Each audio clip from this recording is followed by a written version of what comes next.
Acquire knowledge. నాకు తెలుసు. మళ్ళీ ఎక్కువ నీ ఇష్టం వచ్చిన పేర్లు పెట్టుకోకూడదు అక్కడ. అందులో ఇంబైబుల్ ఉండొచ్చు, సెల్ఫ్ జనరేటెడ్ ఉండొచ్చు, ఎక్వైర్డ్ ఉండొచ్చు, ఏదన్నా కావచ్చు. ఆ లిస్ట్ అంతా ఏమిటి? నాకు తెలుసు. That's all. అర్థమైందా? ఈ నాకు తెలుసు అన్నది స్వరూప జ్ఞానానికి వేయబడినటువంటి మొదటి ముసుగు. కానీ అది తెలియకుండా ఎలా వీలవుతుందండి? ఇప్పుడే చెప్పే. ఫస్ట్ మొదటి ముసుగు ఎలా పడింది? నాకు తెలుసు అనేటటువంటి జ్ఞానం స్వరూప జ్ఞానానికి వేయబడినటువంటి మొదటి ముసుగు. ఇదే అమ్మవారు, నువ్వు కాదు. అక్కడ నాకు తెలుసు అనే జ్ఞానమే అమ్మవారు, అయ్యవారు స్వరూపం. సో మొదటి ముసుగు ఎవరు?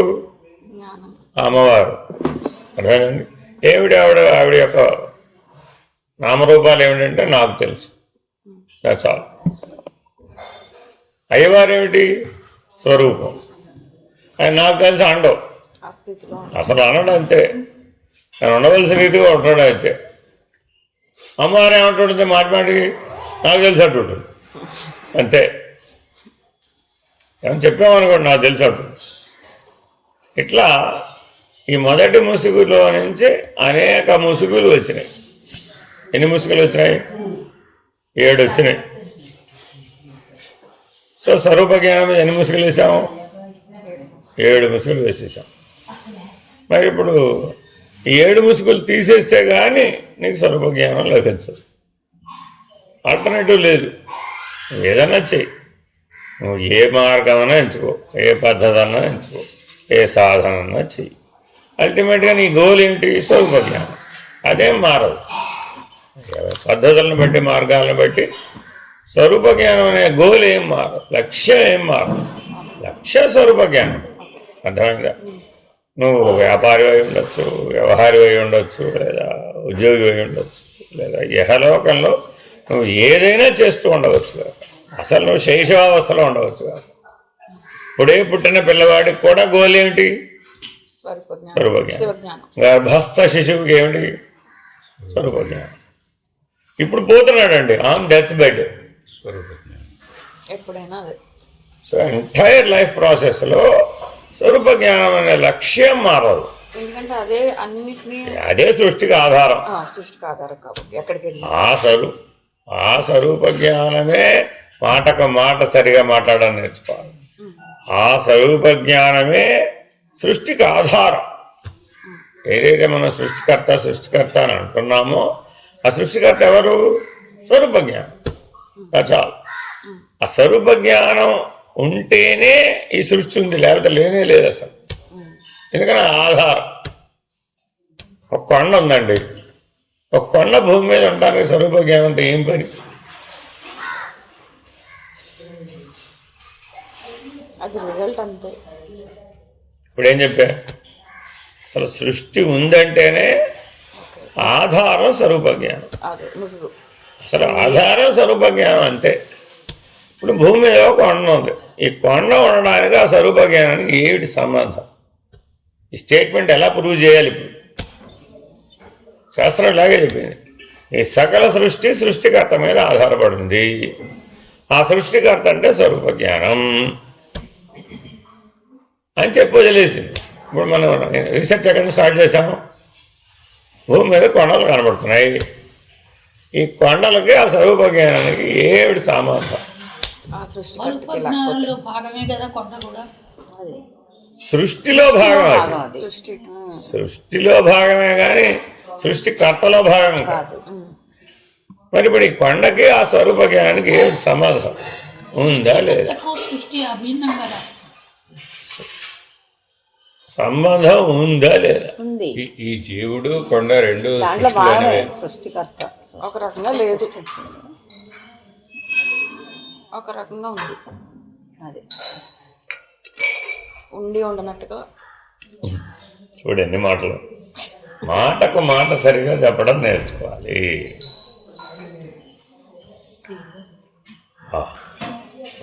చెప్పాలి. బ్రహ్మాది స్థావరాంతేషు. నిన్న సూత్రం చెప్పారు అపరోక్షానుభూతి. ఎక్కడి నుంచి ఎక్కడ దాకా? బ్రహ్మాండం నుంచి జంగమాల వరకు. సత్యలోకం నుంచి స్థావరం అంటే స్టోన్స్, కదలనటువంటి జడ వస్తువులన్నీ స్థావరం. యానిమల్ జంగమం. కాబట్టి కదలనటువంటి వస్తువుల వరకు ఏదైనా సరే బ్రహ్మాది స్థావరాంతేషు, ఏది నీకు లభించినా సరే, ఏది కనబడ్డా సరే దాన్ని దేంతో సమంగా చూడాలి? కాకిరెడ్డతో సమానంగా చూడాలి. అలా చూస్తే నీకు స్వరూప జ్ఞానం వస్తుంది. ఇప్పుడు ఈ మాట కొండకు చెప్పారా నీకు చెప్పారా? ఎందుకని? కొండకు తెలియదు లేదా? నీకంటే ఎక్కువ వయసు ఉంది కదా దానికి. నీకంటే ఎక్కువ వయసు ఉందా లేదా?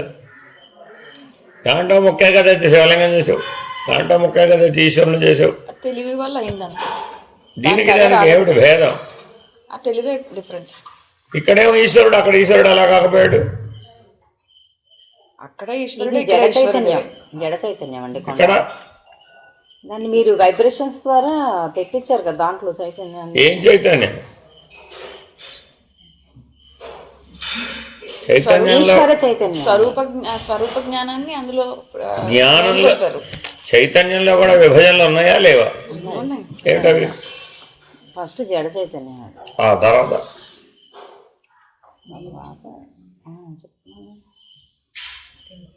ఆత్మ చైతన్యం. ఆహా అబ్బా, ఆ తర్వాత ఈశ్వర చైతన్యం, అది కూడా ఉంది. తర్వాత ఈ చరాచర జగత్తంతా చైతన్యంతోనే ఉండి ఉన్నది. మీరు ఏం చెప్తున్నారు ఇంతకు అసలు? చైతన్యంలో ఎన్ని రకములు? ఏది? ఈశ్వర చైతన్యం ఇందాక చెప్పేసాం. జడ చైతన్యంతో స్టార్ట్ అయిందండి కొండలు అంటే జడ చైతన్యం. నా లాంగ్వేజ్ లో అయితే మిక్స్డ్ శుద్ధ చైతన్యం కూడా ఉంది. ఫస్ట్ వచ్చింది శుద్ధ చైతన్యం. అది ఉంది కదా అక్కడ, ఆ తర్వాత ప్యూర్ శుద్ధ చైతన్యం. ఆ తర్వాత దాని నుంచి ఈశ్వర చైతన్యం, కేవల చైతన్యం. అబ్బా చూసారా? దీన్ని బట్టి ఏమర్థమైంది? మనకి స్పష్టత లేనప్పుడు ఏదో ఒకటి బీటింగ్ ది బుష్, ఎక్కడుందో తెలియదు, సమాధానం తెలియదు, వెతుకుతున్నాం పుస్తకం బుర్రలో తిరగేస్తున్నాం. ఆ పుస్తకంలో ఉందా, ఏ పుస్తకంలో ఉందా, అవిన దాంట్లో ఉందా, ఈవిన దాంట్లో. ఎందుకని? అనుభవం లేదు కాబట్టి, క్లారిటీ లేదు కాబట్టి, నిర్ణయంగా తెలియదు కాబట్టి. ప్రశ్న ఒకటే, ఇది సృష్టి ఆది నుంచి సృష్టి అంతం వరకు ఇదే ప్రశ్న. గుర్తుపెట్టుకోవాలండి, నీకొక్కరికి కాదు, సృష్టి ఆది నుంచి సృష్టి అంతం వరకు కూడా ఒకే ప్రశ్న. అది వచ్చిపోయింది మళ్ళీ, అర్థమైందండి. అందుకే 10 రకాల చైతన్యం ఉందన్నాడు అవతార మహల్లో. 10 డివిజన్స్ స్పష్టంగా చెప్పేశారు. భగవంతుని దశావస్థలు. చైతన్యం భగవంతుడు అనుకుంటే అందులో 10 అవస్థలు ఉన్నాయి. ఆ 10 చైతన్యమే, కానీ ఒకదానికొకటి భిన్నం. మరి వాటి ఆ చైతన్యాన్ని బట్టే వాటి వ్యవహారం, వాటి ఉనికి, వాటి అనుభవం. 3 ఉన్నాయి లేవా? ఉనికి ఉంది, వ్యవహారం ఉంది, అనుభవం కూడా. 4వ చెప్పండి చూద్దాం. పరిణామం. ఉనికి, వ్యవహారం, అనుభవం, పరిణామం. 5వ చెప్పండి. 5వ చెప్పండి. 5వ చెప్పండి. రియలైజేషన్. అంటే తెలుగులో ఏమిటి?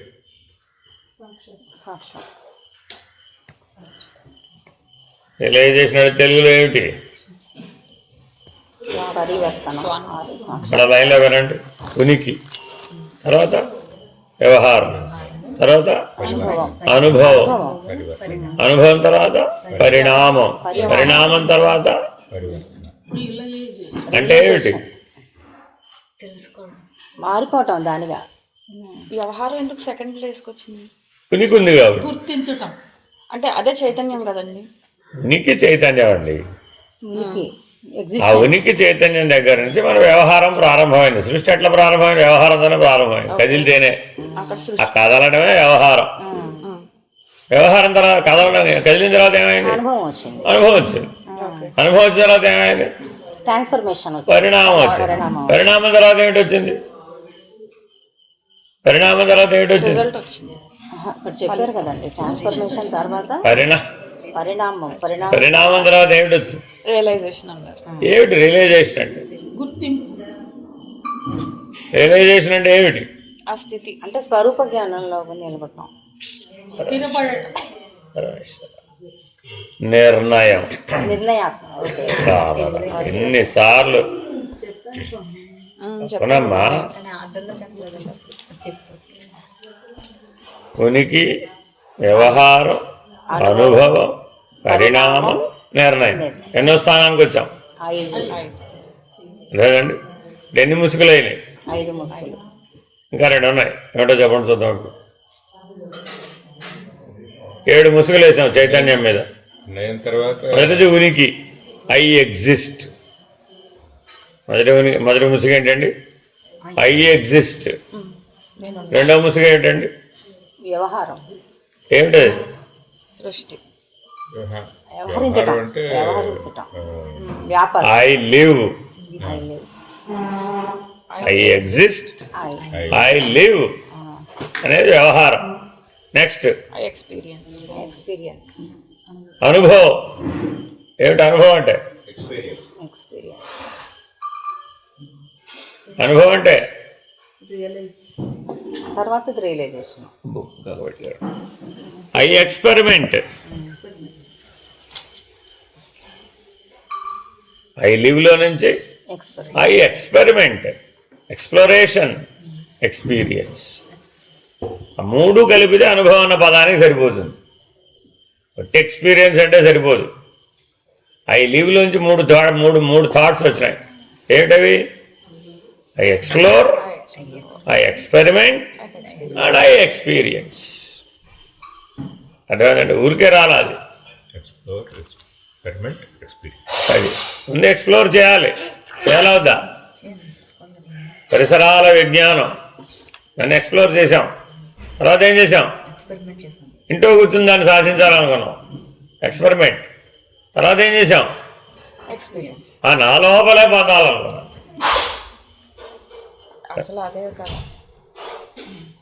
తర్వాత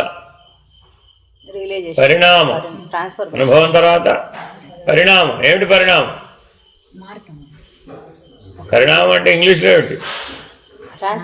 I exist, I live, I explore, I experiment, I experience, I modify or transform.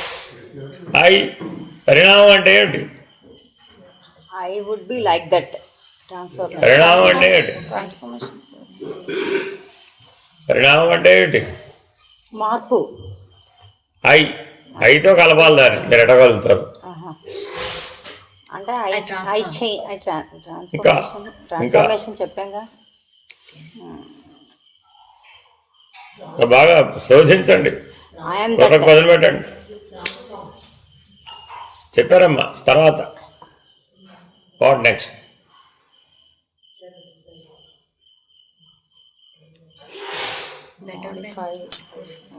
Transformation కూడా అయిపోయిందంటే ఐ వాజ్ దట్. ఇంకొక వర్డ్ చెప్పమంటారు. ఆ పరిణామం అన్నది ఎలా చెప్తావు? I am that. నీలో ఒక ప్రాసెస్. ఇప్పుడు ఎట్లా చెప్పా? I explore, I experiment, then I experience. అదే క్రమం. ఈ పరిణామం అనేది ఎట్లా? I transcript, I translate, then I transform. It's a process. How your mind works. అది దాని కోడ్లోకి మార్చుకుంటుంది. మొట్టమొదట నువ్వు ఏదన్నా చెప్పు. ప్రతివాడు వాడి ఎన్ఎల్పి, న్యూరో లింగ్విస్టిక్ ప్రోగ్రామింగ్ని కలిగి ఉన్నాడు. వాడు చెప్తే వాడి కోడ్ భాషలోకి దాన్ని మారుస్తుంది ముందు మొట్టమొదట. తర్వాత ట్రాన్స్లేట్ చేస్తుంది. వాడికి అర్థమైన భాషలోకి, అనువైన జీవన విధానంలోకి అన్నీ ట్రాన్స్లేట్ చేసుకున్నాక అప్పుడు ట్రాన్స్ఫార్మ్ అవుతుంది. అంతే. లేకపోతే అవ్వదు. నీ ఎన్ఎల్పికి మ్యాచ్ అవ్వలేదండి. ఇక్కడ ఇదే ప్రాబ్లం. నేను చెప్పేది నేను చెప్తున్నాను. నువ్వు చెప్పక్కర్లే, నీ ప్రాబ్లం నేనే ఎక్స్ప్లెయిన్ చేస్తున్నా. అర్థమైందండి? I exist, I live, I experience, I explore, I experiment, I experience, I transcript. First I transcript, then translate, then transform. పరిణామం తర్వాత నిర్ణయం. ఎలాగా? I determine, next,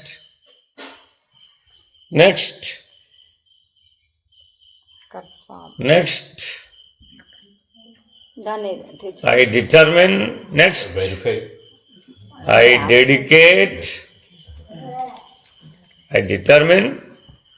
dedicate, then I decide. అప్పుడు కానీ చెప్పవు దిస్ ఈజ్ మై డెసిషన్. ఒకసారి I decide అన్నాక దాని వెనకాల ఎంత చరిత్ర ఉంది. అర్థమైందండి? సరే, తర్వాత ఏంటి? నిర్ణయం తర్వాత ఏంటి? ఎన్ని ముసుగులు అయినాయని చెప్పాను? 7 ముసుగులు ఉండాలి. ఉనికి, వ్యాపారం లేదా వ్యవహారం, తర్వాత అనుభవం, తర్వాత పరిణామం, తర్వాత నిశ్చయాత్మకం, తర్వాత డిసిషన్, తర్వాత అది అతీతం, తర్వాత అమ్మయ్య. ఇవి 7 ముసుగులు. రహితం,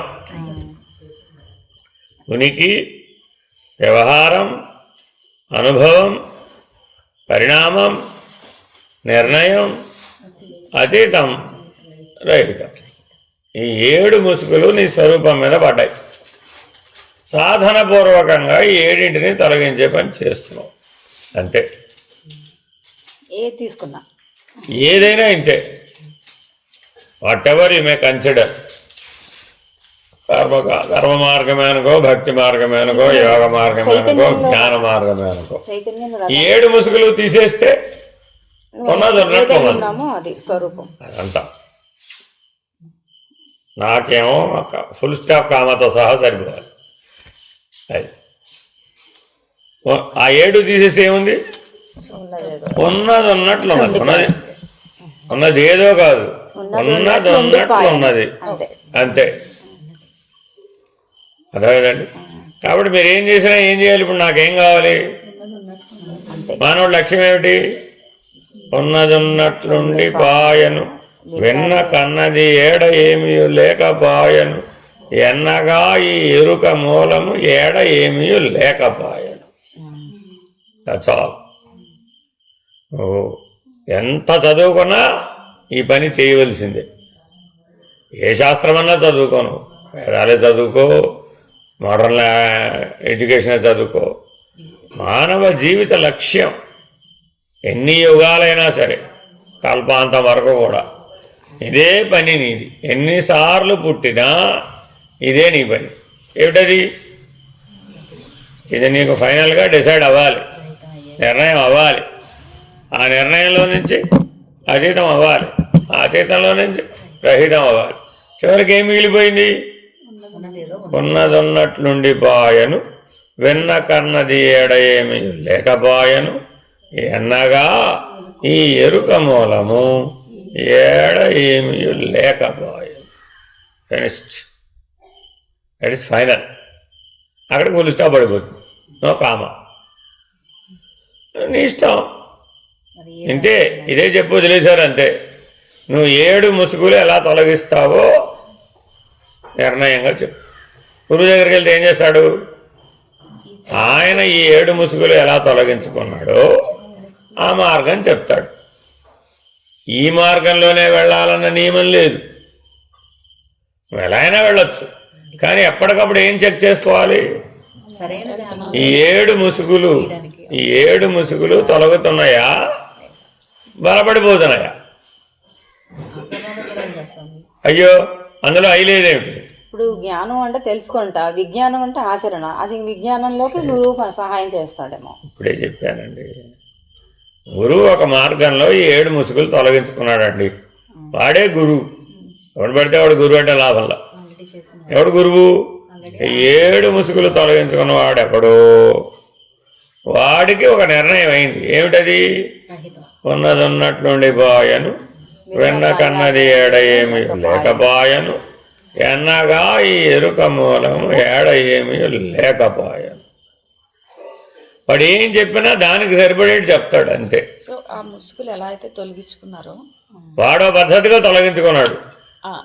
వాడెట్లా తొలగించుకున్నాడో ఆ పద్ధతిని నీకు చెప్తాడు. అర్థమైందండి? అది నీకు నచ్చిందనుకో అలా వెళ్ళొచ్చు. నీకు నచ్చలేదండి అప్పుడేం చేయాలి? గోలేం మారదు. కానీ మనం గురువుని మార్చలేం కదా. అదే గురువు ఇట్లా కాదమ్మా. నేను చెప్తాను. ఇప్పుడు నీకు ఆరోగ్యం కావాలా వద్దా? కావాలి. డాక్టర్ కావాలా? ఆరోగ్యం కావాలి. Who is more important? ఆరోగ్యమే ప్రధానం. అంతేనా కాదా?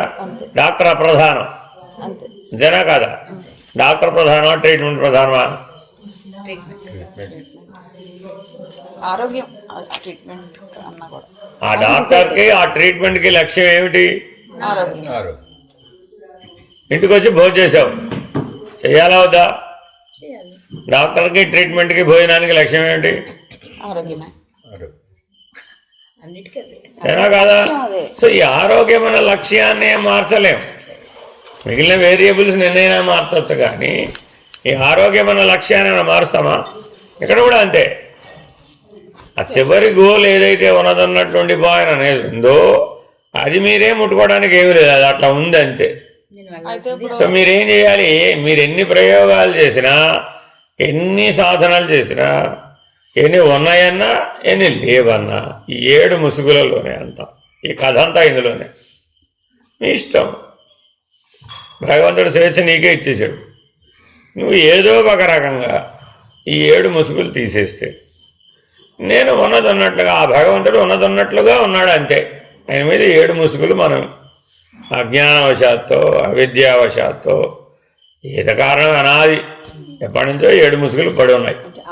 ఈ 7 ముసుగులు పడి ఉండటం వలన ఉన్నదన్నట్లున్న భగవంతుడు మనకి బోధపడటం లేదు. అసలు బోధే పడకపోతే ఇంకా తెలిసేదే ఉంది. ఇప్పుడు ఇక్కడ ఈ ప్రాసెస్లో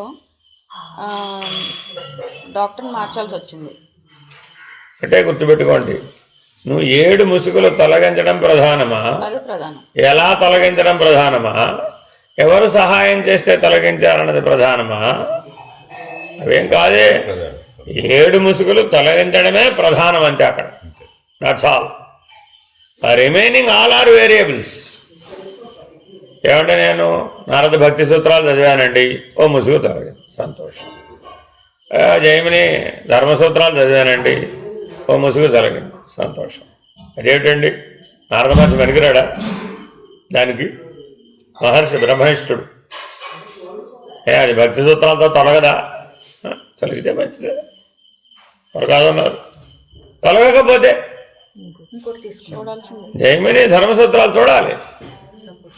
ఇంకా తొలగలేదండి. అప్పుడు ఎంతమంది సహాయమైనా పతంజలి యోగ సూత్రాలు తీసుకున్నాం, అదేమిటి? ఇంకో మహర్షిని ముట్టుకొచ్చాం. ఒక్క బ్రహ్మనిష్ఠుడు చాలేదండి నీకు. జైమిని కూడా బ్రహ్మనిష్ఠుడే, మహర్షి. ఏమో నాకు తెలీదు. నీ గొడవ ఏమిటి? నాకు 7 ముసుగులు తొలగాలి అంతే. పతంజలి యోగ సూత్రాలు అప్పుడు తొలగలేదు. ఏం చేసావు? బ్రహ్మసూత్రాలు, 4వది బ్రహ్మసూత్రాలు. ప్రాబ్లం ఉంది కదా. ఇప్పుడు గురువును మార్చినట్టేనా? నడిపించే గురువు ఎప్పుడు అంటే ఈశ్వరో గురురాత్మేతి. నారద మహర్షిలో ఉన్న ఈశ్వరుడు, జైమిని మహర్షిలో ఉన్న ఈశ్వరుడు, పతంజలి మహర్షిలో ఉన్న ఈశ్వరుడు, వ్యాస భగవానులో ఉన్న ఈశ్వరుడు. ఇదంతా ఎన్ని చెప్పినా నా కథల రూపంలో చెప్తే తప్ప నాకు అర్థం కాదండి. జ్ఞానాన్ని పెంపొందింపజేసుకోవాలి. నా కథకి మ్యాచ్ అయితేనే నేను నీ కథను ఒప్పుకున్నాను. అదే అదే మన జ్ఞానాన్ని పెంపొందింపజేసుకోవాలి ఎట్లా అయినా సరే దాన్ని. ప్రకృతిలో భాగమే కదా మిగతాదంతా నేను చెప్పేదాన్ని వచ్చి మీరు పక్కగా పోతే మిస్ అయిపోతుంది. Loose the main rule. ఈ 4 చెప్పిన తర్వాత నీ లోపల వాడు అంటున్నాడు నా కథకి మ్యాచ్ అయ్యే కథ అయితేనే నేను ఒప్పుకుంటా పొమ్మన్నాడు. అట్లా కూడా ఉండదు. నీ లోపల జీవుడు చెప్పే మాట అండి, నువ్వు చెప్పే మాట కాదు ఇది. నీ ఎదురుకుండా 4 సిద్ధాంతాలు పెట్టాను. ఏమిటవి? జైమిని ధర్మసూత్రాలు, నారదుని భక్తి సూత్రాలు, పతంజలి యోగ సూత్రాలు, బాదరాయణ బ్రహ్మసూత్రాలు పెడితే లోపల ఉన్న జీవుడు ఏమన్నాడు? నాలుగుట్లో నాకు ఒక కథ ఉంది అక్కడ, నా లోపల ఒక కథ ఉంది అక్కడ, నా కథకి మ్యాచ్ అయ్యే కథ చెప్తే నేను ఒప్పుకుంటాను. ఇప్పుడేం చేస్తాను? దాంట్లో ఒకటి పిక్ చేయాలి మీరు. అంతే, ఏది సూటో అది pick నాలుగిట్లో ఏదో చేసుకోవాలి. పిక్ చేసుకుంటాడు అంతే తప్ప అలా ఎలా అంటాడు? ఆ 4లో కథలు లేవు, అన్ని సూత్రాలు కదా. సూత్రాలు. నువ్వు ఎంతసేపు కథ వెతుకుతున్నావు? నా కథకి మ్యాచ్ అయ్యే కథ కావాలి నాకు. కథ కాదు, సూత్రమే. కథలు కాదు కదా. జీవుడు ఏం చెప్తున్నాడు అంతసేపు? అక్కడ ఆ సూత్రం మ్యాచ్ అవ్వదు. జీవుడికి ఏముంది? అదే ఉంది, సూత్రం లేదు. సూత్రం దాకా వస్తే వాడు జీవుడు ఎందుకు అవుతాడు? సూత్రం దాకా వస్తే వాడు జీవుడు అవడం. పాయింట్ పట్టుకోండి అది. బాగా గుర్తుపెట్టుకోవాలండి. అంటే మనకి ఓవరాల్గా నాలెడ్జ్ పెరిగే కొద్దీ కూడా అంతా పెరిగిపోతుంది, కన్ఫ్యూజన్ కూడా పెరిగిపోతుంది. జీవుడికి ఎప్పుడు కథే ఉంటుంది అంతే. ఆయన ఎవరు చెప్పారు? వ్యాస భగవానుడు చెప్పాడు. 18 పురాణాలు అంతా కథలే. ఎవరి కోసం చెప్పాడు? ఈ సూత్రాలతో నీకు వీలు కాకపోతే నీ కథకి మ్యాచ్ అయ్యే కథ ఇందులో వెతకవయ్యా. 18 పురాణాలు. జీవుడికి ఒక కథ ఉంది కదా, నీ కథకి మ్యాచ్ అయ్యే ఒక క్యారెక్టర్ని వెతుకు. అందులో డైరెక్ట్గా ఊడిపడలేదుగా. ఆ 18 పురాణాల్లో కొన్ని లక్షల మంది కథలు చెప్పాడు. ఒకటి కాదు, 2 కాదండి. ఈ యుగం ఆ యుగం కాదు, అన్ని యుగాలు కలబోసాడు, అన్ని మన్వంతరాలు కలబోసాడు. అంతకుముందు 24, 23 మంది వ్యాసుల యుగాంతరాలు ఎన్నున్నాయో అది ఏ యుగంలో ఏ కథ జరిగిందో ఎవరికి తెలియదు. అన్ని కథలు చెప్పాడు. ఇప్పుడు ట్రీట్మెంట్లో కూడా ఒక ప్రిన్సిపల్ సూట్ అవ్వలేదు అనుకోండి, అంటే సపోజ్ ఆయుర్వేదం, హోమియో, ఈ అన్ని రకాల ప్రిన్సిపల్స్ చూసారు, ఏది సూట్ అవ్వాలి, అప్పుడు ఇంకా కేస్ స్టడీస్కి వెళ్ళినట్టు అంటారా? ఏమో నీ ఇష్టం, ఎలా అన్వయం కేస్ చేసుకో. స్టడీస్ని చేయాలి. అప్పుడు 18 పురాణాలు చెప్పాడండి. నీకు మ్యాచ్ అయ్యే కథ వెతుక్కోమన్నాడు. అందులో అతను తరించిన విధానం ఉంటుంది. ఆ కథలో ఏముంటుంది? రంతిదేవుడు ఒకలాగా తరించాడు, శిబి చక్రవర్తి ఒకలాగా తరించాడు, బలి చక్రవర్తి ఒకలాగా తరించాడు, ద్వాదశ మార్గాల్లో ఏదైనా ఒకటి ప్రహ్లాదుడు ఒకలాగా తరించాడు. హిరణ్యకశిపుడు ఇంకోలా. చూడండి, ఎక్కడా అందులో మ్యాచింగ్ లేదండి. ఈ కథల్లో ఎక్కడా మ్యాచింగ్ లేదు. ఒక్కొక్కరికి ఒక హైలైటెడ్ క్వాలిటీ ఉంది. కాకపోతే ఏముంది వాళ్ళలో? ఒకటి హైయెస్ట్ క్వాలిటీ ఉందన్నమాట. ఆ హైయెస్ట్ క్వాలిటీతో వాడు తరించాడు. ఆ కథ చెప్పేది అది. బలి చక్రవర్తి వాడికో హైయెస్ట్ క్వాలిటీ ఉంది, ప్రహ్లాదుడు ఈయనకో హైయెస్ట్ క్వాలిటీ ఉంది. అదేదండి. మరి ఆ 18 పురాణాల్లో చెప్పిన ఏ ఒక్కరూ తక్కువ వాళ్ళు కాదండి. అందరూ మహానుభావులే, సామాన్యులు కాదు వాళ్ళు ఎవరో కూడా. వాళ్ళ జీవితంలో రాని కష్టాలు లేవు. మనమేదో కష్టాలు చెప్తున్నాం, ఈ కష్టాలకు 1000 రెట్లు కష్టాలు వచ్చినాయి వాళ్ళకి. అయినా వాళ్ళు వాళ్ళ క్వాలిటీ ఏదైతే హైయెస్ట్ క్వాలిటీ వాడిలో ఉందో ఆ ఒక్క క్వాలిటీతో వాడు తరించాడు. గోల్ కూడా మార్చుకోలేదు. ఎవరికి గోల్ మారలేదు అసలు. 18 పురాణాల్లో ఏ కథ చెప్పనివ్వండి, గోల్ మార్చలేదు. గోల్ అదే. కానీ నీలో ఒక్క క్వాలిటీ ఎంత ఉండాలి? 7 ముసుగులు తొలగించేటంత కెపాసిటీ ఉన్న క్వాలిటీ ఉండాలి. ఆ రేంజ్లో ఉన్న క్వాలిటీ నీకు ఉండాలి. అప్పుడే నీ కథకి వ్యాలిడిటీ, లేకపోతే ఆ కథకి వ్యాలిడిటీ లేదు. అర్థమైందండి? సరే, ఇక్కడ దాకా చెప్తే అంతా చెప్పేసేంటి అనిపిస్తుంది అంటారా? చెప్పలేదు అనిపిస్తుంది. ఇంకో క్వశ్చన్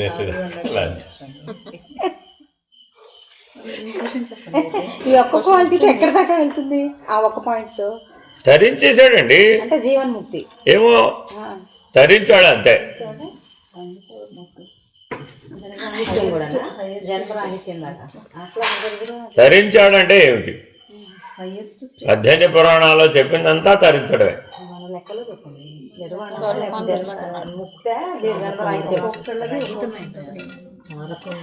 కాదు ఆ క్వాలిటీ పట్టుకుని ఎక్కడ దాకా రీచ్ అవుతారు అదే బలి చక్రవర్తి ఒకటి, ప్రహ్లాదం ఒకటి, అలా అదేలేండి వాళ్ళు తీసుకున్న దాన్ని బట్టి అనుసరించాడండి. కరెక్ట్. అల్టిమేట్గా ఆ కథలన్నింటిలో ఎండ్ స్టోరీ ఏంటి?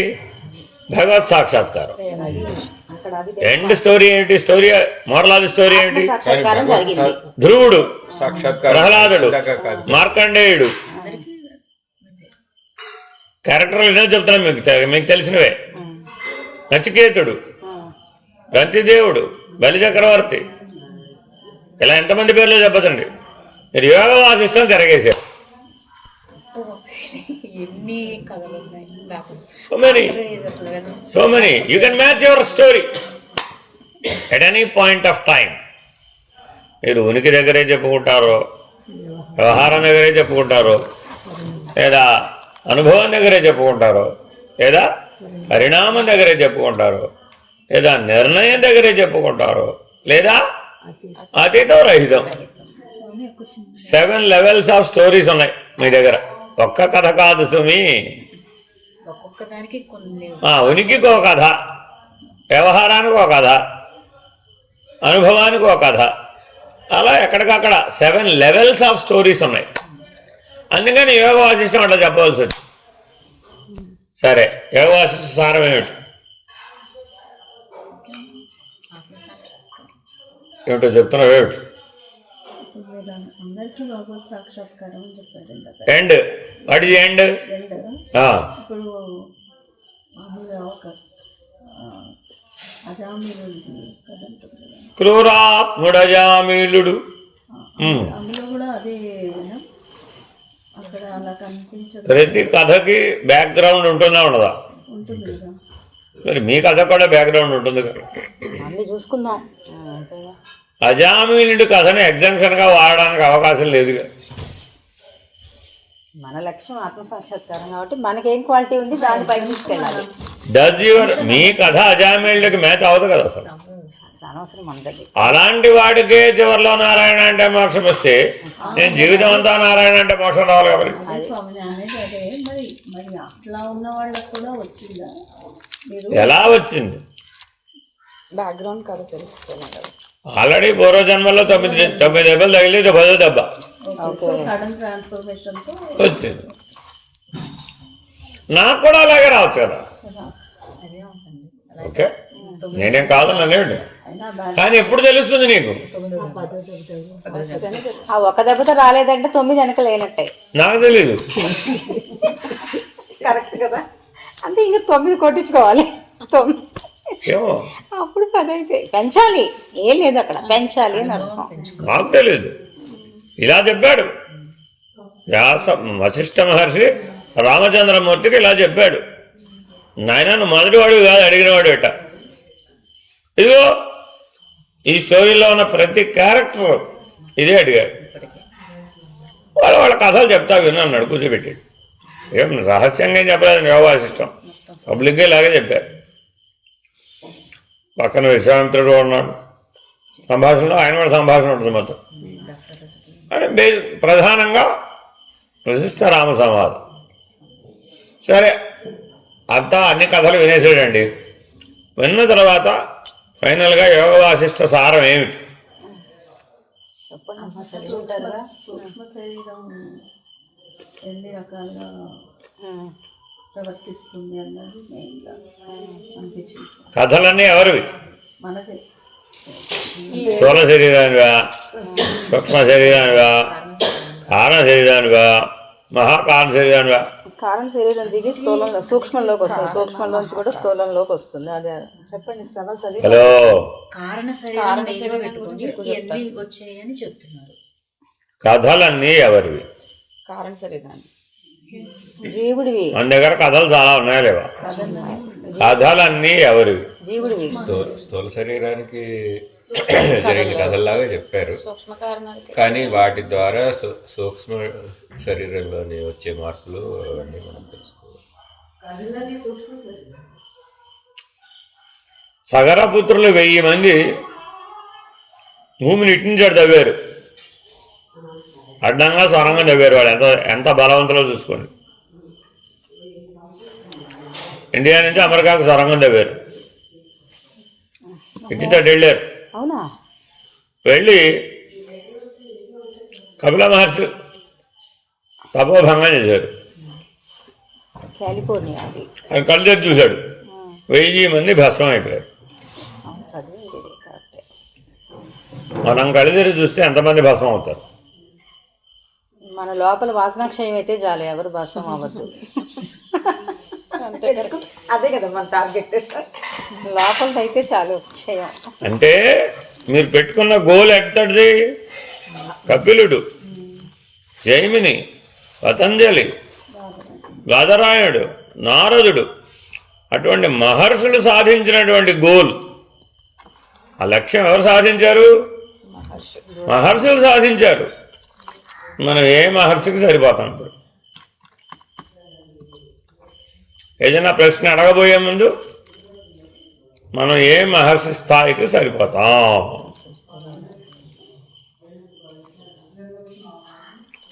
తులాభారం పెట్టారు, మీరు దాంట్లో ఉన్నారు.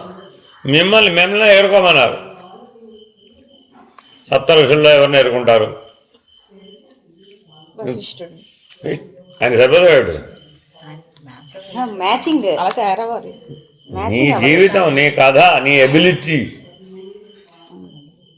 మ్యాచ్ అయితే తగిన సరిజోడును వెతకాలంట. మరి అది కదా తగ్గుబాటు గురువుని వెతకడం అంటే. శ్రీరామచంద్రమూర్తి కాలంలో ఎంతమంది ఉన్నారు మహర్షులు? ఆయన వశిష్ఠుడిని వెళ్ళి ఎందుకు అడిగాడు? ఈయన సెలెక్ట్ చేసుకున్నారా? వాళ్ళ కుల గురువు కదా ఆయన. అబ్బా, కాకపోతే అడిగాడు కాదంటావు. హరి ఓం.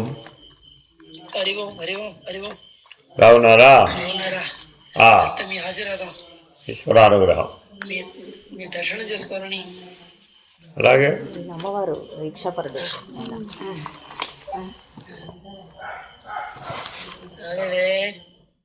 చేస్తున్నా, ఇప్పుడే చేస్తున్నా.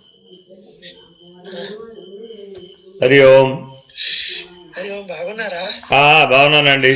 లైట్ ఏం మా పైన కరెంట్ పోయిందా? ఇక్కడ కరెంట్ పోయిందండి. ఇదిగో పక్కకు సార్, ఇదిగోండి నమస్కారం అండి. శారద గారు.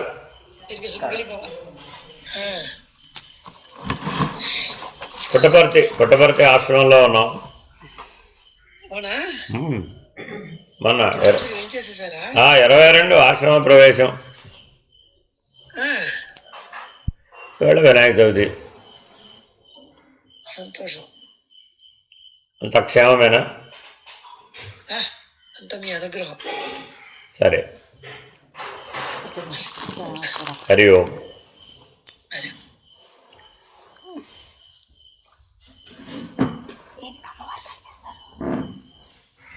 తిరుపతి.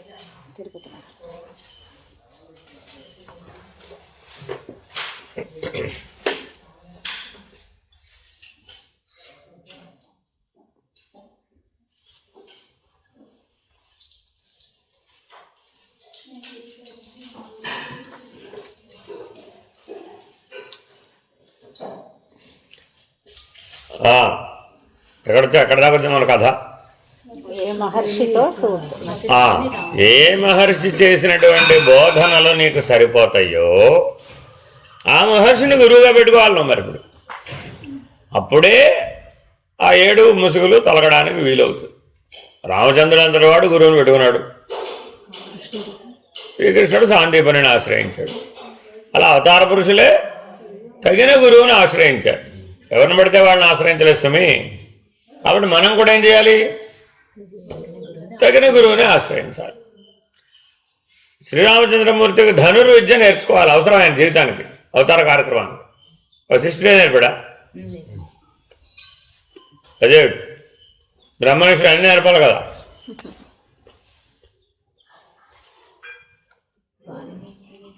అన్ని నేర్పాలి కదా. మహర్షులకి ఏమైనా బయాస్ ఉంటుందా? బయాస్ ఉంటుందా వాళ్ళకి? బయాస్ అంటే మారజాలి అవుతుంది. ఎలా అంటే మరి నాకు అలా అనిపించింది. ఎందుకంటే మన తెలివితేటలు అవి. కాదు, ఎడ్యుకేటెడ్ పీపుల్ని ఒకలా చూస్తున్నారు. అంటే ఇంక వీళ్ళకి ఎలాగూ తండ్రివాదం వేస్తారనో ఏదోనో కారణం వాళ్ళని వేరేగా అనిపిస్తుంది నాకు. అంటే అక్కడ ఆ విధానం వాళ్ళ ఎలిజిబిలిటీని బట్టి చూస్తారు. అలా కాదమ్మా, శిలని ఒక విగ్రహంగా పూజించబడాలంటే ఇన్ని దెబ్బలు పడాలో అన్ని దెబ్బలు పడాల్సిందే. అర్థమైందా? ఫస్ట్ లో పడాల్సిందే అన్ని. బయాస్ ఉంటుందా? What do you mean by bias? What do you mean by bias? Bias అంటే చూసే, అంటే ఇప్పుడు ఒక ఒక ఒక ఫార్మాట్కి అలవాటు పడిపోయి ఆ ఏడు ముసుగులు ఆ విధానంలో వాళ్ళు తరించున్నారు కాబట్టి ఆ వ్యూలోనే చూస్తే ఆ వ్యూలో సూట్ అయిన. ఇప్పుడు ఇక్కడ మీరు శిష్యుడు ఎలా చూడాలని చెప్పారు కదా, గురువు కూడా అలా చూస్తారా శిష్యుల్ని అంటున్నాను. అంటే వాళ్ళకి సూట్ అవ్వని శిష్యుల్ని విల్ దే రిజెక్ట్? డాక్టర్ని పేషెంట్ రిజెక్ట్ చేస్తాడా? పేషెంట్ డాక్టర్ రిజెక్ట్ చేస్తాడా? రెండు చేయొచ్చు ఈ రోజుల్లో అయితే. వ్యవహారంలో, స్వరూపంలో అసలు ఒకటే అయి ఉన్నాడు. స్వరూపం దాకా వెళ్ళినప్పుడు బ్రహ్మమంతా ఒకటే కదా అక్కడ. గురువు చేయలేరు కదా. తెలియలేంది శిష్యుడు కదండి. గురువు I never say you go, but you will go. Because you didn't match with me. అలా ఇప్పటికి 30 ఏళ్ళలో కొన్ని వందల మంది వచ్చారు, వెళ్ళిపోయారు. అది ఎందుకు అవ్వదు అలా? అవదంతే. బికాజ్ నువ్వు వేసుకున్నటువంటి ఆ 7 ముసుగులని స్పెషలైజ్డ్, ఎవరికి వాళ్ళకే స్పెషలైజ్డ్. నీకు సర్జరీనే కావాలండి, నేను సర్జరీ చేయనండి, ఏం చేస్తాను? సర్జరీ చేసేవాళ్ళని పట్టుకోవడానికి వెళ్ళిపోవాలి. అంతే, మళ్ళీ ఎప్పుడు అవసరం అయితే అప్పుడు. నాకు ఇదే కావాలని వస్తాడండి ఒకడు, స్పెసిఫిక్గా వస్తాడు. నేను పని చేయనండి అని చెప్తాను. ఇప్పుడేం చేస్తావు? ఒకటి నేను మీ దారి తగిన చోటుకి వెళ్ళడం, నా దగ్గర వెతుకు మళ్ళీ అవసరం అయితే రావడం. నువ్వు ఎక్కడికి వెళ్ళావు? నాకేం పని? అవసరం లేదు ఇంకా. లేదు కదా, నాకేం సంబంధం లేదు కదా. వచ్చావు, అండ్ నేను ఆల్రెడీ అంతా తెలుసుకున్నానండి, ఇది సర్జరీ తప్ప వేరేది అంతా పరిష్కారం లేదండి, మీరు సర్జరీ చేస్తారా అని అడిగావు. నేనేం చెప్పాను? చెయ్యను. నా పని కాదమ్మా అది, నేను సర్జరీ చేయను అని చెప్పి. అప్పుడే నాకు ఎమర్జెన్సీ, నేను అడగాలి. Very good. నువ్వు ఎక్కడికి వెళ్ళావు? ఎవరి దగ్గర సర్జరీ చేయించుకున్నావు? బాగున్నావా? బాగోలేదా? పని లేదు ఇంకా. అంతే అయిపోయింది. సో ఇప్పుడు ఎవరెవరిని ఎంపిక చేస్తున్నారు? శిష్యుడు గురించి నేను ఎంచుకునే పరిస్థితి. కరెక్ట్, అదే కరెక్ట్ అని చెప్పింది. అందుకని ఒక విధానం చెప్పారు. సంవత్సరం పాటు గురువుని ఆశ్రయించి నువ్వు చతుర్విధ శుశ్రూషలు చేయాలి. ఇప్పుడు అది శుశ్రూషలు చేయట్లేదుగా. ఏమిటి చతుర్విధ శుశ్రూషలు అంటే? నిన్ను గమనించాలి ఆయన. పగలు రాత్రి భేదం లేకుండా నీ జీవితాన్ని స్థూల సూక్ష్మ కారణ మహాకారణ స్థాయిలలో నిన్ను గమనించాలి ఆయన. ఎందుకని? ఆయన మహాకారణం దాటినవాడు కాబట్టి ఆ స్థాయి నుంచి చూస్తే ఆ 4 కనబడతాయి. కాబట్టి నీ స్థూల సంస్కారాలు, సూక్ష్మ సంస్కారాలు, కారణ సంస్కారాలు, మహాకారణం, ఆ 4 నీలో ఎలా ఉన్నాయి అని గమనించడానికి 1 సంవత్సర కాలం పడుతున్నాడు. ఎవరికి? మహాకారం దాటిన గురువుకి. మామూలు వాడి సంగతి చెప్పడాల. లోపల ఏమున్నాయో మహర్షి అయినటువంటి వాడు, మహాకారణం తెలిసిన వాడు, దాటిన వాడు ఎవడైతే ఉన్నాడో అటువంటి గురువుకి ఒక శిష్యుణ్ణి నిర్ధారణగా చూడాలంటే, సరిగ్గా ట్రీట్మెంట్ ఇవ్వాలి అంటే 1 సంవత్సరం పడుతుంది. ఈ సంవత్సరం లోపల గురువు శిష్యుడికి ఒక అవకాశం ఇవ్వాలట చతుర్విధ శుశ్రూషలు చేసేటప్పుడు. ఆయన ఎట్లా ఉన్నాడో గమనించేటటువంటి అవకాశం గురువు ఇవ్వాలి. నేను ఎట్లా ఉంటే నీకెందుకు అని అనకూడదట. శిష్యుడు గురువుని నిశ్చితంగా పరిశీలించాలట. ఎలాగా? సేమ్. నా స్థూల సమస్యలకు ఈయన పరిష్కారం చెప్పగలడా? నా సూక్ష్మంలో ఉన్న సమస్యలకు పరిష్కారం చెప్పగలడా? నా కారణంలో ఉన్నటువంటి సమస్యలకు పరిష్కారం చెప్పగలడా? నా మహాకారణ స్థితిలో ఉన్నటువంటి సమస్యకు పరిష్కారం చెప్పగలడా? అంటే నీకు కూడా అంత క్లారిటీ ఉండాలి. ఉంటేనే అప్పుడు నిశ్చితంగా పరిశీలించగలుగుతావు.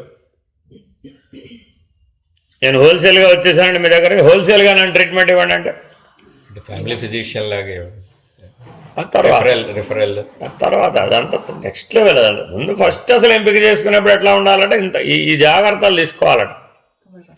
సరే, ఈ జాగ్రత్తలు తీసుకునేప్పుడు పొరపాటు పడే అవకాశం ఉందా లేదా?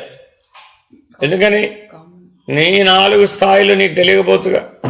స్థూల సూక్ష్మ కారణ మహాకారణ స్థితులు నీకు తెలిసి ఉంటే అప్పుడు రావాలి, తప్పదు, పెట్టాను గురువు దగ్గరికి వెళ్ళాల్సిందే. కానీ ఆ తెలిసిన్నవాడు వచ్చినవాడు ఒకలాగా ఉంటాడు, తెలియకుండా వచ్చినవాడు ఒకలాగా ఉంటాడు. శంకర్ల శిష్యులు ఉన్నారండి, ఉదాహరణ చెప్తాను. ఒక ఆయన ఏమిటి, పుట్టిన తర్వాత 13 ఏళ్ళు మాట్లాడలేదు. ఏమనుకుంటారు ఎవరైనా? మగవాడు అనుకుంటారు, ఏమనుకుంటారు ఎవరైనా? ఇక మాట్లాడు అనుకుంటారు. డేవిడ్ జీవితం వేస్ట్ అనుకున్నారు. ఎంతమంది కోతుకు పెట్టారు అని మాట్లాడలేదు అంతే. అందరికీ చూపెడుతున్నారు కదా, అదిగో మహానుభావుడు ఎవరు వచ్చారట, ఆయన కూడా చూపెట్టండి. ఆయన చూపెట్టగానే ఆయన అడిగాడు, ఎంతమంది అడిగారు ఆ పిల్లాడిని, ఏమన్నా అడిగాడు, కస్త్వం ఓహం కుత ఆయాత, ఇలాగా ఓ ప్రశ్నల వరుసక్రమం వేశాడు. వెంటనే సమాధానం చెప్పడం మొదలుపెట్టాడు. నేను బ్రహ్మమును పరమును నిర్ణయించడం కొరకు వచ్చి తిని, ఈ మాటలు చెప్తున్నాడు. అసలు 13 ఏళ్ల పాటు మాట్లాడని వ్యక్తి సరాసరి ఈ సమాధానాలు ఎలా చెప్పగలడు? గురువు తీశారు. తయారై వచ్చాడు, ఆల్రెడీ ఉన్నాడు, క్యారీ ఫార్వర్డ్. అది గురువు నాకు సరైన గురువు అని తెలిసింది కాబట్టి అప్పుడు మాట్లాడాడు. సరైన క్వశ్చన్ వచ్చింది కాబట్టి. అసలు డాక్టర్గా చెప్పు, 13 ఏళ్ళు మాట్లాడని వెళ్ళాడు, సరాసరి ఆ సంస్కృత భాషలో ఎలా మాట్లాడతాడు? ఇప్పుడు మనం ఏం చెప్తున్నాం? విజ్ఞానంతో సరిపోవాలిగా చెప్పండి. ఇప్పుడు మనం ఏం చెప్తున్నాం? వాడిని ఎన్నో చదివించాలి, ఎన్నో చేయాలి, ఏదో చేస్తే కానీ వాడికి అది ఆ జ్ఞానం అంతా రాదు, వాడికి బయటికి వాడికి ఏర్పడదు, అదంతా తయారవదు. భాషలు నేర్పాలి, అది నేర్పాలి, ఇది నేర్పాలి, అది చేయాలి, ఇది చేయాలి. నువ్వు రాసుకున్న ఏ పుస్తకం సరిపోతుంది? Doesn't match. ఇన్ని పుస్తకాలు సత్యమేనా? ఆ విషయంలో సత్యం కాదు, అంతే. ఆయనకి సత్యమే, ఆ కేస్ స్టడీకి సత్యమే. నిధి ఉంది కానీ బయట పెట్టలేదు ఆయన. ఆ కేస్ స్టడీకి సత్యమేనండి, అంతే. అది వెంటనే సన్యాసం ఇచ్చాడు శంకర్లు. 13 ఏళ్ల పిల్లవాడికి సన్యాసం ఇచ్చాడు. ఈ పిల్లవాడికి మీతో సంబంధం లేదు, నాకు పనిది, నేను తీసుకుపోతున్నాను అన్నాడు. తల్లిదండ్రులు ఏం ఆలోచించారు? ఇప్పుడు వీడుండి మనకేం ప్రయోజనం? 13 ఏళ్లలో ఏ ప్రయోజనం లేదు. బెల్లగొట్ట రాయలో కూర్చోడం వీడి వల్ల ఏం ప్రయోజనం? వ్యవహారానికి వీడికి అట్టకు పనికిరాడు, అనుభవానికి అసలు పనికిరాడు, మన కుటుంబ జీవనానికి అసలే వేస్ట్. వీళ్ళకేమో మెంటలీ రిటార్డెడ్ లాగా అనిపించాడు, కానీ ఆయన పరిస్థితి ఏమో అది. ఆయన తీసుకుపోతానంటే తొందరగా తీసుకుపోరా బాబు, బరువు ఎక్కిపోతుంది. వాళ్ళ పర్సెప్షన్ అది. ఆయనకేమో బ్రహ్మనిష్ఠుడు కనపడ్డాడు, వీళ్ళకేమో వేస్ట్ ఫెలో కనపడ్డాడు. జడుడు, డైమండ్ మందుడు, చాలా పేర్లే దానికి. ఎవరు తప్పు?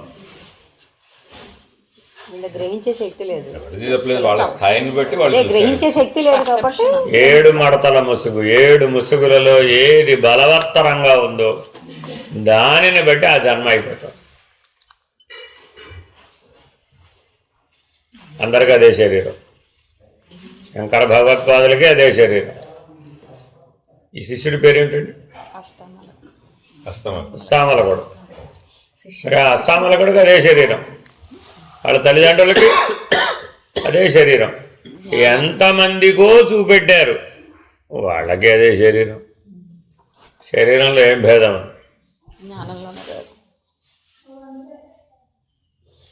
మరి ఇప్పుడు గురువుని ఎలా పట్టుకోవాలి? ఆయన రాగానే అతనిలో కదలికి వచ్చింది. మరి ఎలా పట్టుకోవాలి గురువుని? మరి శిష్యుడు గురువుని వెతికాడా, గురువు శిష్యుడిని వెతికాడా? అది తరసపడుతుంది, ఇది తరసపడుతుంది. అది తక్కువ ఇలా కనిపిస్తుంది కానీ అలా అవుతుంది. గురువుని వెతకటం అంటే గురికలుగా వీళ్ళు సూట్ అవుతారు కదా, దాని లోపల ఆర్తి సరైన గురువుని గురు శిష్యుల్లో ఆర్తిని గురువు పట్టుకుంటారు. ఏమో నీ ఇష్టం ఎలానో రాసుకో కదా, గురువే స్టోరీ ఎలానో రాసుకోవచ్చు. శిష్యుడికి గురువుని ఎంచుకోగలిగిన అందరి శిష్యులకి ఆ సామర్థ్యం ఉండదు. హస్తామలకుడు అయితే if you are suitable as Hastamalakacharya then you can decide Shankaracharya as my guru. Are you that? శంకర్లు నేను గురువుగా పెట్టుకున్నాను అన్నావు. Are you that? సరిపోతావా దానికి? సరిపోవే. చూసుకో నీ కథ మ్యాచ్ అవుతుందేమో. సరే పోనీ ఇంకో శిష్యుడిని తీసుకున్నాం. మండన మిశ్రుడు, సురేశ్వరాచార్యుడు అంతటివాడు, చతుర్వేదాలను అవపోసన పట్టినవాడు, కర్మ సిద్ధాంతానికి పెట్టని కోట. ఆయన ఆశ్రమంలో ఉన్న చిలకలు కర్మ సిద్ధాంత సూత్రాలను వెలువేస్తూ ఉంటాయి, చిలకలు. అటువంటి సురేశ్వరాచార్యులు ఓడిపోయి శంకరుల దగ్గర, అదే శంకర విజయం. మరి మన సురేశ్వరాచార్యులు సరిపోతామా? ఇక్కడ సేమ్ మ్యాచింగ్ మక్కి మ్యాచింగ్ కాదు కదండి. జ్ఞానమే నేను చెప్తాను, నేను అడిగేది జ్ఞానంలోనే అడుగుతున్నా. ఇప్పుడు అలానే సురేశ్వరాచార్యులకు ఉన్నంత జ్ఞానం మనకుందా? హస్తామలకుడు ఉన్నంతటువంటి స్థితి మనకుందా? ఆయనేమో జ్ఞానం, ఎనిమిది స్థితి. ఇప్పుడు నేను ఆ తగ్గ పేషెంట్ కాదని ఆ డాక్టర్ దగ్గరికి వెళ్ళినా, అది ఇప్పుడే చెప్పా. స్వరూప జ్ఞానం మీద మాట్లాడుతున్నాం, లౌకికం వేరు, ఇది ఆధ్యాత్మిక. స్వరూప జ్ఞానం మీద మాట్లాడుతున్నాం. శంకర్లను గురువుగా పట్టుకోవాలంటే, ఆయన హృదయాన్ని మనం ఎరగాలి అంటే ఆ నలుగురి వల్లే అయింది. ఆ కాలంలో ఎంతమంది ఆశ్రయించారు? ఎవరి వల్ల అయింది? నలుగురి వల్లే అయింది. అంటే ఉన్నది ఉన్నట్లు ఆ చివరి గోల్ రీచ్ అయినటువంటి గురువు యొక్క హృదయాన్ని గ్రహించాలి అంటే కొన్ని వేల మంది శంకర్ని ఆశ్రయిస్తే ఒక్క నలుగురికే చేత అయింది. అది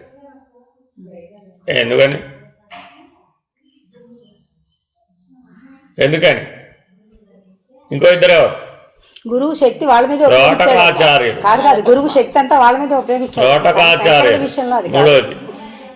నాలుగో వాళ్ళు ఎవరు? పాదపద్మాచార్య. పద్మపాదుడు. పద్మపాదుడికి ఉన్నంత బలం ఉందా మనకు? వాళ్ళందరూ కారణజన్ములు. అబ్బా మీరేమిటో మనం ఒక కారణంతోనే వచ్చాక. పద్మపాదుడికి ఉన్నంత శక్తి ఉందా? పద్మపాదుడి శక్తి అండి ఉపాసనతో వచ్చాడు. సురేశ్వరాచార్యులు జ్ఞానంతో వచ్చాడు.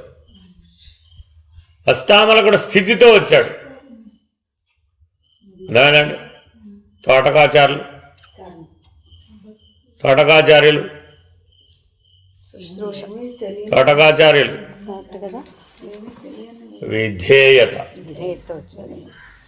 విధేయత వినయం వేరు, విధేయత వేరు. విధేయతతో ఆయన ఆచార్యుడు.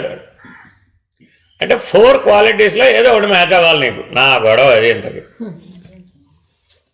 గురువు యొక్క హృదయం నీకు తెలియబడాలి అంటే తగిన ఆయనతో సరితూగిన జ్ఞానమైనా ఉండాలి. శంకరులు ఏదైనా చెప్తే వెంటనే సురేశ్వరాచార్యులు భాష్యం రాశారు. ఆయన ఆజీవన పర్యంతం చెప్పింది చెప్పకుండా చెప్పుకుపోతూ ఉంటే చక ఇవాళ శంకర మనం ఏదైనా సాహిత్యం అందుబాటులో ఉంటే సురేశ్వరాచార్యులు టక రాసేసాడు. రాయటమే కాకుండా భాష్యం రాశాడు. ప్రతి దానికి సురేశ్వరాచార్యుల భాష్యం మించిన భాష లేదు మన దగ్గర. అర్థమైందండి? ఆ జ్ఞానంతో గురు హృదయాన్ని పట్టుకున్నాడు. అదే నారాయణ ఎరిగాడు. మాటకు మాట సరిగా మాట్లాడడం రావాలి. వాక్ సంయమనం. రెండోవాడు ఆయన వచ్చాడు హస్తామలకుడు. స్థితి సదా బ్రహ్మలీనుడు, అసలు స్పృహే లేదు. ఏమో నువ్వేం పేరెట్టుకోవడం. ఆయన ఏమన్నారంటే సదా బ్రహ్మలీనుడు. అంటే ఎప్పుడు అలా శూన్యంలోకి చూస్తూ ఉంటాడు. స్పృహే లేదు అసలు. ఓ ప్రపంచం ఉందని, ఓ శరీరం ఉందని, ఒకటి జరగాలని, ఒకటి జరగలేదని, ఓ సృష్టి ఉందని, పోయిందని, సదా బ్రహ్మలేదు అంతే. పుట్టిన దగ్గర నుంచి శరీరం వదిలేసేదాకా అలాగే ఉన్నాడు అంతే. శరీరం ఉందనే అసలు తెలియలేదు, వదలడమే. ఆయన పుట్టాడు, పోయాడు, వదిలేడు అన్న గొడవ ఆయనకు లేనే లేదు అసలు. పుడుతూనే అలా పుట్టాడు. సదా బ్రహ్మలేనుడు స్థితి. కాబట్టి గురు హృదయాన్ని ఎరగాలంటే ఏముండాలి? స్థితి. జ్ఞానం అన్నా ఉండాలి, స్థితి అన్నా ఉండాలి. సరే, ఈ రెండు మనకు ఉన్నాయో లేదో మనం తేల్చుకోవాలి. లేవన్నారనుకోండి, అప్పుడు ఏం చేయాలి? ఇంకో 2 ఆప్షన్స్ ఉన్నాయి. ఇంకోటి ఉపాసన. పద్మపాదాచార్యులు ఉపాసన ద్వారా వచ్చాడు. అంటే నరసింహోపాసన చేశాడు. అంటే చాలా ఉపాసనలు చేశాడు. గంగానది అవతల ఒడ్డు నుండి ఆయన పిలిచాడు. పిలిస్తే అరే మునిగిపోతానని భయం లేదు ఆయనకి. అప్పుడు మరి ఎవరు సహకరించారు? గంగానది. గంగానది ఆయన కాలు ఎక్కడ పెడితే మునిగిపోతాడని అక్కడ ఒక తామర పువ్వు వచ్చేట్టు చేసిందట. నీళ్లలో తామర పువ్వు మనం అడిగేస్తే మునిగిపోతాం. తామర పువ్వు ఏం కర్మ? పద్మపాదుడు ఆయన. అదే తామర పువ్వు ఏం కర్మ? పెద్ద రాయి పెట్టినా మనం అడిగేస్తే మునిగిపోతుంది. Because you are more weight than it. అంటే తన ఉపాసనా బలంతో ఎంత స్థాయిని సంపాదించాడు? అంత తేలికయ్యేలా చేసి. అడుగు వేస్తే తామర పువ్వు మునగలేదట. అది విహంగ మార్గం. అంత లైట్గా చేసుకున్నాడు తన బాడీని. ఇదొక సిద్ధి. అష్టసిద్ధులు ఇది కూడా సిద్ధి. మార్గం ద్వారా వెయిట్ పడకుండా చూసుకున్నాడు. అంటే ఉపాసకుడు అష్టసిద్ధుల్ని పొందాడు. ఆ సిద్ధిని వాడాడు. వాడితే అప్పుడు గంగానది ఏం చేసింది? సపోర్ట్ చేసింది. ఎక్కడ అడుగు పెడితే అక్కడ ఒక తామర పువ్వు వచ్చింది. చూశారు అందరూ, ఆశ్చర్యపోయారు. అంతే, మన వల్ల కాదని చేతులెత్తేసారు. పెట్టాడు ఆయన, ఒక పీఠానికి పెట్టాడు. ఉపాసన మనకు కూడా ఉండాలి.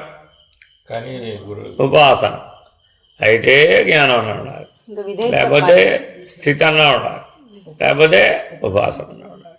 4వ ఇప్పుడు చెప్పిన దాంట్లో పద్మపాదుడిని పిలిస్తే వెళ్ళాడు అన్నారు. అంటే గురువు శిష్యుని ఎంచుకున్నట్టు అయింది కదా ఇప్పుడు. అలా కాదండి. ఆయన పని మీద అవతలకి వెళ్ళాడు. ఓకే. అవతలకి వెళితే యువతలో పెద్ద డిస్కషన్ జరుగుతోంది. ఆ పని పద్మపాదుడికి ఎందుకు చెప్పారు? మేము చేసి ఉండేవాళ్ళం కదా, మేము ఎక్కువ కదా, ఆయన కంటే సీనియర్లం కదా, ఎప్పుడో వచ్చాం కదా, మేము ఆల్రెడీ బోర్డు చదివేశాం కదా. ఈ శంకర్లో ఏమో పద్మపాదుని అంటే బాగా ప్రేమ, బాగా బయాస్డ్, ఇలాగే మాట్లాడుకున్నారు అప్పుడు కూడా. అప్పుడు ఏం చేశాడు? నిరూపించాలి. పిలిచాడు అంతే, వచ్చేసాడు అంతే. వెనక్కి తిరిగి చూశాడు. ఇప్పుడు ఏం మాట్లాడు? మీరు ఎవరైనా అటు వెళ్ళరండి అని అర్థం. ఏం మాట్లాడతారు అప్పుడు? అంతే. కాబట్టి నీకేముండాలి? అంతటి ఉపాసనా బలమైనా ఉండాలి, జ్ఞాన బలమైనా ఉండాలి, లేదా స్థితి ఉండాలి. అర్థమేనండి? ఈ 3 ఉన్నాయో లేదో మీరు చూసుకోవాలి. 4వది ఏమిటి? విధేయత. అంటే అర్థమేంటి? గురువే ఉంటాడు, ఇక శిష్యుడు ఉండడు. అంటే ఏమిటి? అంటే ఏమిటి? సంపూర్ణ శరణాగతి. అంటే ఏమిటి? నేననేది ఉండకూడదండి. అంటే ఏమిటి? ఏమిటండి విధేయత అంటే? చెప్పింది చెప్పినట్టు చేసేయడం. గురువు గారు ఎప్పుడు మేలుకుంటారో అని ఎప్పుడు మేలుకుని ఉండేవాడు. అంతే. శంకర్లు ఇలా పడుకుని ఉండేవారు. అప్పట్లో అన్ని కుటీరాలే కదా. ఆ కుటీరం పక్కన అక్కడ అట్లా పడుకుని ఉండేవాడు. గురువు గారు ఎప్పుడు లేస్తారో శుశ్రూష చేయడానికి ఆయనే. 4 శుశ్రూషలు ఆయనకే, చతుర్వేద శుశ్రూషలు తోటకాచారులకే. అర్థమైందండి? అందుకని గురువు గారు ఎప్పుడు మేల్కొంటారో, ఎప్పుడేం అడుగుతారో, ఎప్పుడేం చేస్తారో, ఆయనకి ఏం కావాలో, ఏం చేయాలో, ఏం పెట్టాలో, ఏం తినాలో, ఏం మానేయాలో, ఎప్పుడు తింటాడో, ఎప్పుడు మానేస్తాడో అన్నీ తెలుసు. ఎవరికి ఏం తెలియదు అసలు. ఎందుకని? ఇంకొకరికే తెలుసు. శంకర్లు మోస్ట్ ఇన్స్టేబుల్, అచ్చా. There is no schedule at all. ఆయన స్థితిలో ఆయన ఉండేవాడు అంతే. ఆయన అనుసరించి వెళ్ళగలిగే స్థితి ఉంది. ఈయన ఎప్పుడూ రెడీగా ఉండాలంతే. ఎప్పుడూ రెడీగా ఉండాలంటే మరి 24/7 అట్లా ఉండాలి. నిద్రాహారాలు మానేసాడు అంతే, స్ట్రైట్గా ఒకటే మాట అనుకున్నాడు. గురువు తప్ప నాకు వేరే ఏం లేదు, నేను నిద్ర లేదు, ఆహారం లేదు, అంతే. రెడీ. శంకర్లు ఎప్పుడు తోటకాచారు, ఒకటి రెండే మాటలు. పడుకోలేదా, తినలేదా, ఈ రెండు మాటలే మాట్లాడేవాడు అంతే, ఇంకేం అడిగేవాడు. ఎందుకంటే అవి తీర్చడం కోసం. ఏమో అందరు అడిగేవాళ్ళు, నువ్వు ఎందుకు అట్లా ఉంటున్నావు, మాలాగా ఉండొచ్చు కదా హాయిగా. మేమందరం ఆయన పిలిచినప్పుడు వెళ్తున్నాం, ఏదో ఆయన అడిగినప్పుడు చెప్తున్నాం, ఆయన బోధ చేసినప్పుడు వింటున్నాం కదా. అప్పుడు తోటకు చెప్పాడు, మీకున్నవేవి నాకు లేవు. ఆయనలాగా జ్ఞానం లేదు, ఆయనలాగా ఉపాసన లేదు, ఈయనలాగా స్థితి లేదు. మరి నేనేం చేయాలి? అని చూసుకోవడం తప్ప. విధేయత తప్ప నాకు వేరేది ఇంకేం లేదు. కాబట్టి సదా ఆయనకి నేను విధేయుడిగా ఉండడమే నా మార్గం. నాకు వేరే ఏం తెలియదు. నాకు శాస్త్రాలు రావు, మంత్రాలు రావు, స్థితి అసలు లేదు. నేను సామాన్యుడిని. కాబట్టి ఆయన ఎడల విధేయత చూపించడం తప్ప, నిద్రాహారములు మాని ఆయనను చూసుకోవడం తప్ప నాకు వేరే ఏమీ లేదు అన్నాడు. అప్పుడు అందరూ పగలబడినది. ఎందుకని? తక్కువ చేశారు, ఈయన తక్కువగా చూస్తున్నాడు. మిగతా కాదుగా మరి ఆయనకేమి అదే చదువు లేదు, స్థితి లేదు, ఉపాసన లేదు. మరి మూడు లేకుండా ఎలా తరిస్తాడు? కర్మ మార్గం అంటే ఉండాలి, ఉపాసనలు, శాస్త్రజ్ఞానం చాలా కావాలి. భక్తి మార్గం, అది కూడా మంత్రాలు, తంత్రాలు. ఇక్కడ విధేయుడికి స్థితి ఉన్నవాడికి డిఫరెన్స్ బ్రహ్మలీనుడు, సాక్షాత్ బ్రహ్మనిష్ఠుడు, విధేయత జీవుడు.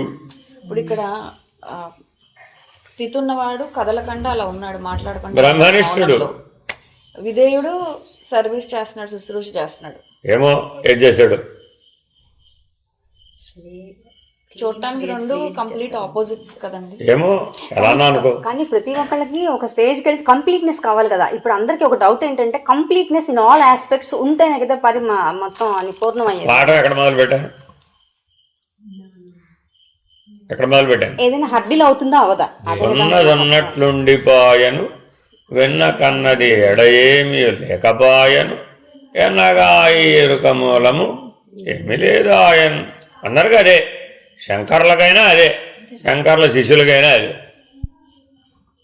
అదేం మారలేదు. ప్రతి జీవి 7 ముసుగులు కూడా అందరికీ ఏం మారలేదు.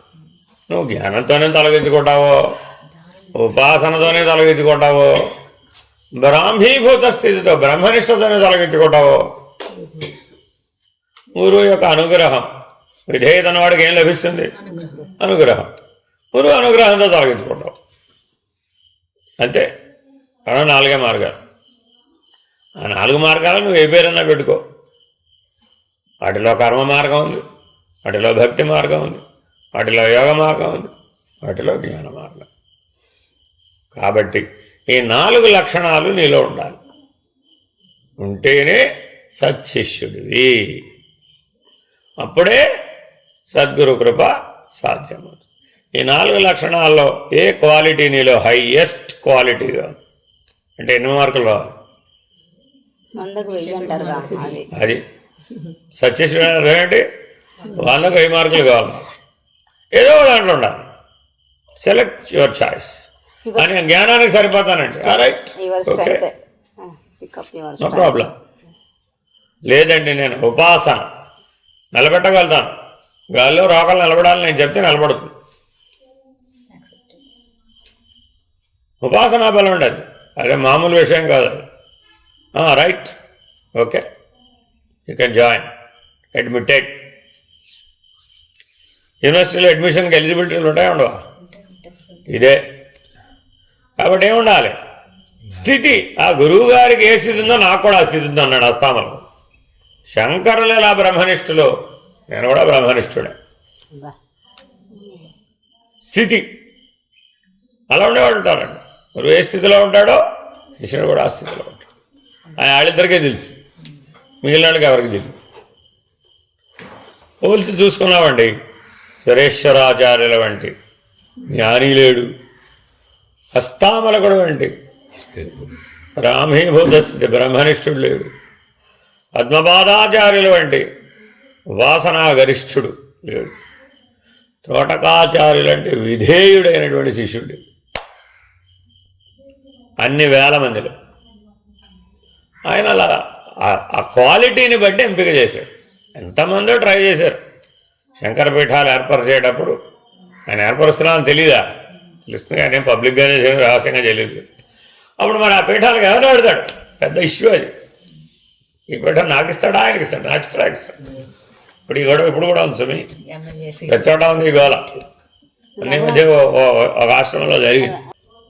ఎవరికి వాళ్ళు తరించడానికి వచ్చారు. మీరు మీ 7 ముసుగులు తొలగినాయా అంతే. సరే, శంకర్లో అవమానం చెప్పారు. ఒక కొండలో ఒక లైట్ వెలిగించాం, దానికి 9 చిల్లులు ఉన్నాయి. ఆ 9 చిల్లులోని దీపకాంతి కనబడుతుందా? కనబడదు. కనబడుతుంది. కానీ దాని మీద 7 దుప్పట్లు వేసాం.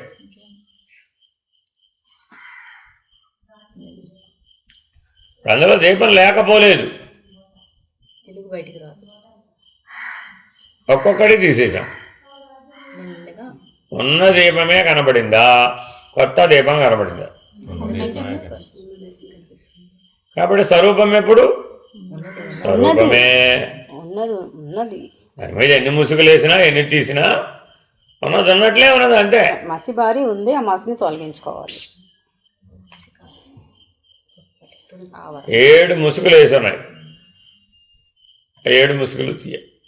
ఏమిటా 7 ముసుగులు?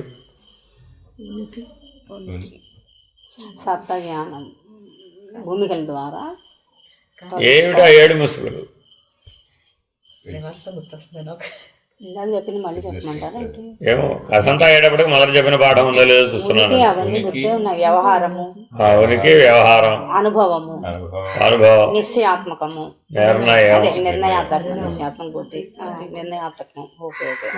తర్వాత పరిణామం, ట్రాన్స్ఫర్మేషన్, ఎక్స్ప్లోర్, పరిణామం తర్వాత డిసైడ్ తర్వాత అదే నిర్ణయం తర్వాత అధిగమించి అతీతం అతీతము రహితం. సరిగా. అది ఈ 7 ముసుగుల్ని కనుక మీరు ఏ గురువు ద్వారా మీరు తొలగించుకుంటే అతడు నిజ గురువు. చివరి ముసుగు ఏమిటి? రహితం.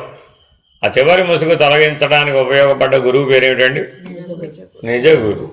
శిష్యుడి పేరు ఏమిటండి? అంతే. ఎలా తొలగించాడండి? నిజ బోధ ద్వారా. అర్థమైందండి? ఏం నిరూపించాడండి? నిజాన్ని.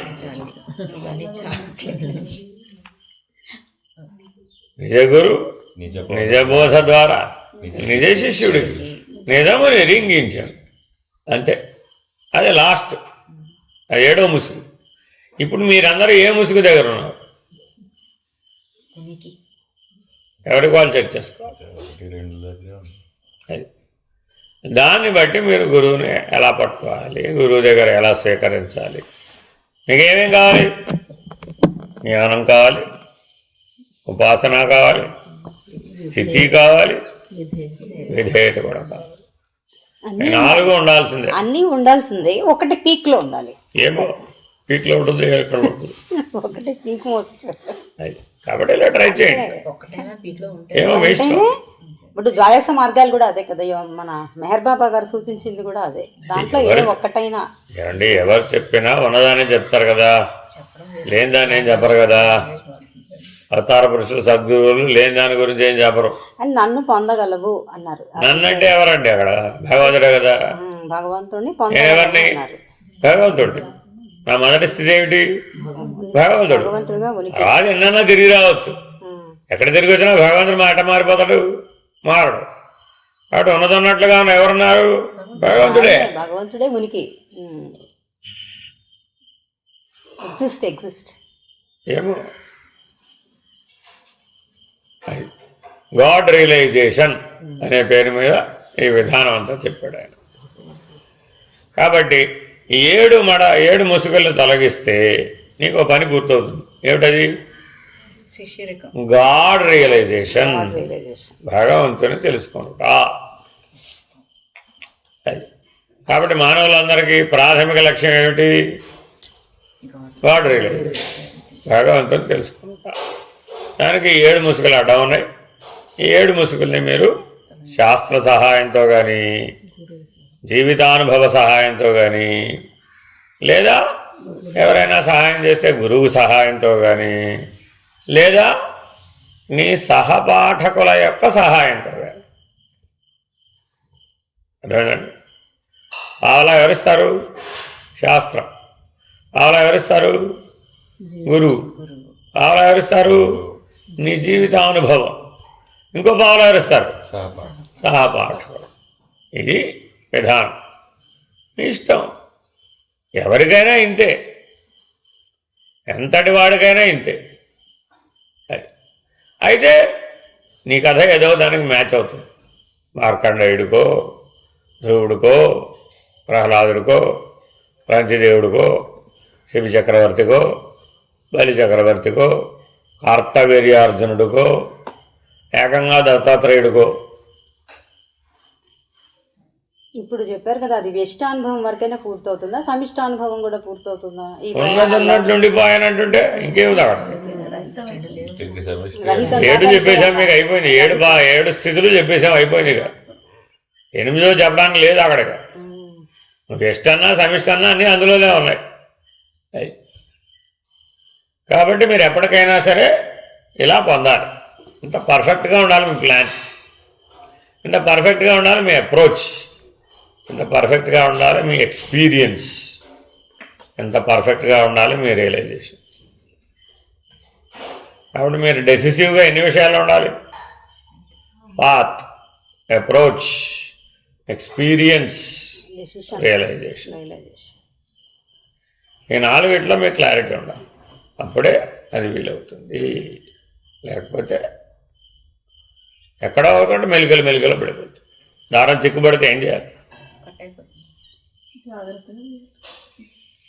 చేతనైతే వీలైతే చిక్కు తీసే ప్రయత్నం చేయాలి. వీలు కాకపోతే చేతనవుతుంది, కానీ వీలు కాకపోతే కత్తెర సహాయం తీసుకోవాలి. అంతే. ఎవరు సహాయం తీసుకోవాలి? ఏమో నాకు కత్తెర సహాయం తీసుకోవాలి. అలా కూడా వీలు కాకపోతే ఎత్తి హోమంలో వేసేయాలి. ఎత్తి హోమంలో వేసేయాలి, అంతే. ఫినిష్డ్. అలాగా దారబంది చిక్కు విడిపోతుంది. కాబట్టి ఈ చెప్పినటువంటి పాఠంలో మీరు గ్రహించదగిన ఏమైనా ఉంటే గ్రహించండి, విడువదగిన ఏమైనా ఉంటే విడవండి.